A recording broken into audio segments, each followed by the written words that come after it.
താനാരാ? ഞാൻ film director DP Pallikkal. Monsoon മാംഗോസിൻ്റെ സ്ക്രിപ്റ്റ് വിളിച്ചിരുന്നു. ഇരിക്ക്.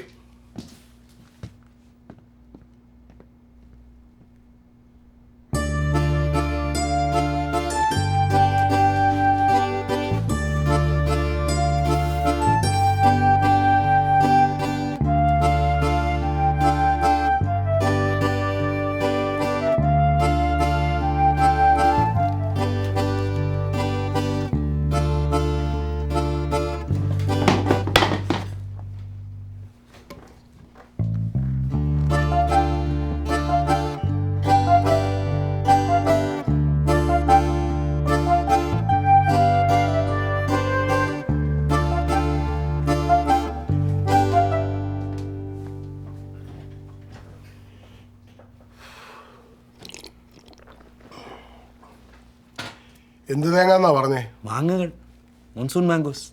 ഞാൻ ചെയ്യുന്ന സിനിമ. അതിനിപ്പോൾ ഞാൻ എന്നാ ചെയ്യണമെന്നാ? പ്രൊഡ്യൂസ് ചെയ്യണം. ആ പണിയൊക്കെ പണ്ടേ ഞാൻ നിർത്തി. പ്രൊഡക്ഷനൊക്കെ ഞാൻ എങ്ങനെയെങ്കിലും ചെയ്തോളാം സാർ. ഡിസ്ട്രിബ്യൂഷൻ, അതിനാണ് എനിക്ക് സാറിൻ്റെ സഹായം വേണ്ടത്.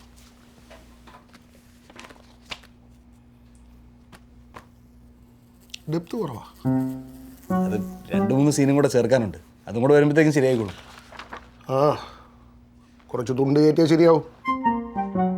എങ്ങനാ? നല്ല സ്റ്റോറിയുള്ള കഥയാണോ? ഇന്ത്യൻ സിനിമയിൽ ഇന്ന് വരെ ആരും പറഞ്ഞിട്ടില്ലാത്ത, പരീക്ഷിച്ചിട്ടില്ലാത്ത വ്യത്യസ്തമായ സബ്ജക്റ്റാണ് സാർ. ആയിക്കോട്ടെ. എല്ലാവരും സിനിമ ഷൂട്ട് ചെയ്യുന്നത് ന്യൂയോർക്കിലും ലോസ് ആഞ്ചലസിലൊക്കെ അല്ലേ?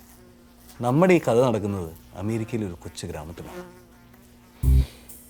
അമേരിക്കയിൽ ഒറ്റപ്പെട്ടു പോയൊരു വൃദ്ധൻ അയാളുടെ ഏകാന്തമായൊരു സന്ധ്യയിൽ അയാൾക്ക് ഒരു കുല മാങ്ങകൾ കിട്ടുകയാണ്. എവിടെ നിന്ന് അയാൾക്ക് മനസ്സിലാവുന്നില്ല. അയാൾ വിധിയുമായി ഏറ്റുമുട്ടാൻ തുടങ്ങുകയാണ്. ഇതിൽ ഡാൻസിനും പാട്ടിനുള്ള സ്കോപ്പ് കാണുന്നില്ലല്ലോ. അതാണ് സാർ, പാട്ടും ഡാൻസും പ്രതീക്ഷ വരുന്നവർക്ക് നമ്മൾ വേറെ എന്തെങ്കിലും കൊടുക്കും. കറക്റ്റ്. അതായത് നേരത്തെ പറഞ്ഞ വൃത്തിന് എന്തെങ്കിലും പ്രേമം ഈ ഫ്ലാഷ് ബാക്ക് ആയിട്ട് അയാളുടെ ചെറുപ്പകാലത്ത് കാണിച്ച കുരുത്തക്കേടുകളെ എങ്ങനെയൊക്കെ കാണിച്ചിട്ട് ഈ എൻ്റെ സിനിമ പറയുന്നത് വൃദ്ധനും വിധിയുമായിട്ടുള്ള ഏറ്റുമുട്ടലാണ്. പാട്ടില്ല, ഡാൻസില്ല, ആകെയുള്ളത് ഏറ്റുമുട്ടൽ, അതും വിധിയുമായിട്ട്. പാട്ടും ഡാൻസും ഒക്കെ എല്ലാ സിനിമയിലല്ലേ സാർ?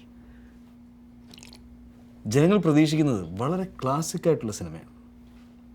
എന്നവർ എന്നോട് പറഞ്ഞു. ഡോ, ഇതൊക്കെ കഴിഞ്ഞ കൊല്ലത്തെ സൂപ്പർ ഹിറ്റുകളാണ്. ഇങ്ങോട്ട് നോക്കി, കഥയിലൊന്നുമല്ല കാര്യം, എല്ലാം ഒരു ഫോർമുലയാണ്.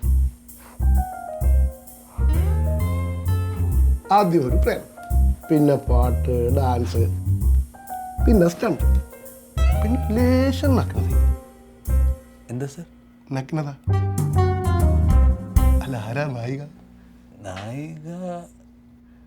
നായിക ഇല്ലേ? എടാ കൊച്ചനെ, സിനിമ കണ്ടുകൊണ്ടിരിക്കുമ്പോൾ പ്രേക്ഷകൻ്റെ ശരീരത്തിൽ നിന്ന് മിനിമം ഒരു രോമമെങ്കിലും എണീറ്റ് നിൽക്കണം.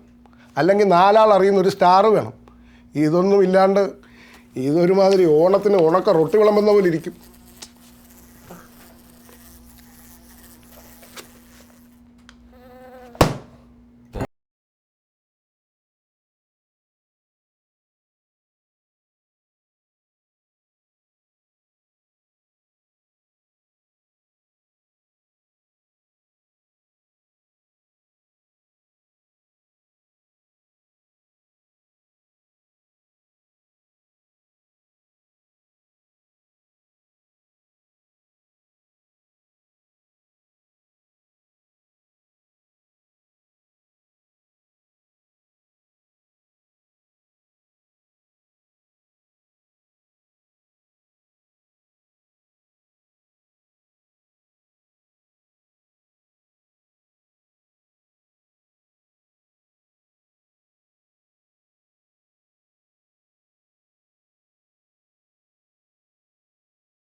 എല്ലാം ഗുജറാത്തീസാ.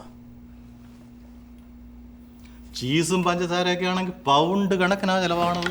അളിയോ, എൻ്റെ ലേഹി കുപ്പിയൊക്കെ അവിടെ ഞാൻ എടുത്തോണ്ട് പോവുക. അതിവിടെ ഇരിക്കുന്ന അളിയന് വലിയ പ്രശ്നമല്ലേ? എന്റെ പൊന്നളിയാ അത് കൊണ്ടോ അല്ലേ? എന്റെ കസ്റ്റമേഴ്സിന്റെ ഗതി വലിയ കഷ്ടത്തിലാവും. നീ ഇവിടെ എന്നാ ചെയ്യുക? ഞാൻ അവധിയില്ല. ഓ, അവധിയില് വീട്ടിൽ അല്ലറ ചില്ലറ പണിയുണ്ടെങ്കിൽ ഒരു അവധി എടുക്കാൻ പറഞ്ഞാൽ അവന് വലിയ ബുദ്ധിമുട്ടാ. കണ്ട വൃത്തികെട്ട മീൻ കട കയറിയിരുന്ന് ഈച്ച അടിക്കാൻ അവന് യാതൊരു പ്രശ്നവും ഇല്ല.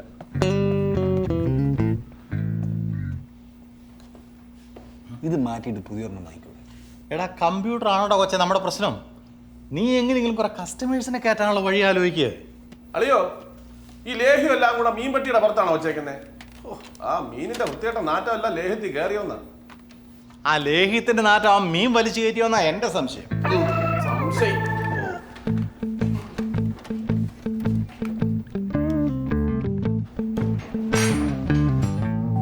ആ, ഓണായല്ലോ.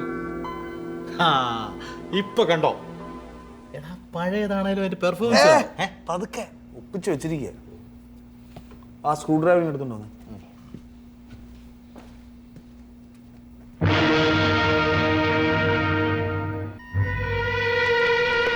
मंदाकिनी, मैं तुम्हारा शुक्रिया कैसे अदा करूं कि तुमने मेरे सपने को साकार कर दिया।